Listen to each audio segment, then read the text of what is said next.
ರಾಜ್ಯದ ಗೃಹ ಸಚಿವರಾಗಿರುವಂತಹ doctor G Parameshwar ಅವರಿಗೆ ಸಿಎಂ ಆಗುವಂತ ಅವಕಾಶ ಬರಲಿದೆ ಎನ್ನುವುದಾಗಿ ಸ್ವಾಮೀಜಿ ಒಬ್ಬರು ಭವಿಷ್ಯವನ್ನು ನುಡಿದಿದ್ದಾರೆ.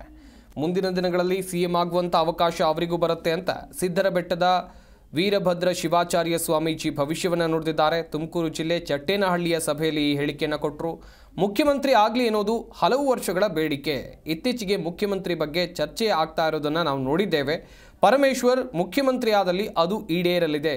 ಜಿಲ್ಲೆಯ ಹಲವು ವರ್ಷಗಳ ಬೇಡಿಕೆಯಂತೆ ಡಾಕ್ಟರ್ ಜಿ ಪರಮೇಶ್ವರ್ ಮುಖ್ಯಮಂತ್ರಿ ಆಗಲಿ ಎನ್ನುವುದಾಗಿ ಸ್ವಾಮೀಜಿ ಹೇಳಿದ್ದಾರೆ. ಅನ್ನುವಂತ ರೀತಿಯಲ್ಲಿ ಚಿಂತನೆ ನಡೆದಿಲ್ಲ ಇಲ್ಲಿವರೆಗೂ. ಆತರ ನಾಯಕರಾಗಿ ರಾಜ್ಯ ಮಟ್ಟದ ದೊಡ್ಡ ನಾಯಕರಾಗಿ ಬಂದಿಲ್ಲ. ಮುಂದೆ ಇನ್ನು ಯಾವತ್ತು ಬರುತ್ತೋ ಗೊತ್ತಿಲ್ಲ. ಆದ್ರೆ ದೊಡ್ಡ ಅವಕಾಶ ಇದೆ ಅನ್ನುವಂಥದ್ದನ್ನ ಈಗಾಗಲೇ ನಾವು ಪತ್ರಿಕೆಯಲ್ಲಿ ನೋಡ್ತೇವೆ. ಅವರ ಹೆಸರು ಸಹಿತ ಇವತ್ತು ಪತ್ರಿಕೆಯಲ್ಲಿ ಎಲ್ಲರೂ ಸಹಿತ ಮಾಧ್ಯಮಗಳಲ್ಲಿ ಡಾಕ್ಟರ್ ಜಿ ಪರಮೇಶ್ವರ್ ಸಹಿತ ಈ ರಾಜ್ಯವನ್ನು ನಡೆಸ್ತಕ್ಕಂಥ ನಾಯಕತ್ವ ಗುಣ ಇದೆ ಅನ್ನುವಂಥದ್ದನ್ನ ಈಗಾಗಲೇ ಮಾಧ್ಯಮಗಳಲ್ಲಿ ನಾವೆಲ್ಲ ನೋಡ್ಕೊಂಡು ಬರ್ತೇವೆ. ಅದಕ್ಕೆ ನಮ್ಮ ಕೊರಟಗೆರೆ ತಾಲೂಕಿನ ಜನ ಇವತ್ತು ತಾವೇನು ಅಭಿವೃದ್ಧಿ ಮಾಡ್ತಾ ಇದ್ರಿ, ಇನ್ನೂ ಇದರ 100 ಪಟ್ಟು ಅಭಿವೃದ್ಧಿ ಆಗಬೇಕಂದ್ರೆ ತಮಗ ಆ ಅಧಿಕಾರ ಸಿಕ್ತು ಅಂತ ಹೇಳಿದ್ರೆ ಇಡೀ ನಮ್ಮ ತಾಲೂಕು ಒಂದು 100 ವರ್ಷ ಮುಂದೆ ಹೋಗುತ್ತೆ ಅನ್ನುವಂಥದ್ದನ್ನ ನಾವು ಯಾರು ಸಹಿತ ಮರೆಯಬಾರದು.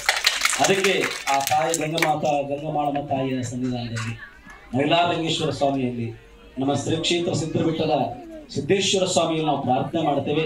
ನಾವು ಅದೊಂದು ಸ್ಥಾನವನ್ನು ಅಲಂಕರಿಸಿ ಏನು 2 ತಾಲೂಕು ನಿಮಗೂ ರಾಜಕೀಯ ಆಗಿ ನಿಮಗೇನು ಬೆಳೆಸಿದ್ದೇವೆ, ಮಧುಗಿರಿ ತಾಲೂಕಾಗಿರ್ಬೋದು, ಕೊರಟಗೆರೆ ತಾಲೂಕಾಗಿರ್ಬೋದು, ಇಡೀ ಜಿಲ್ಲೆಯನ್ನೇ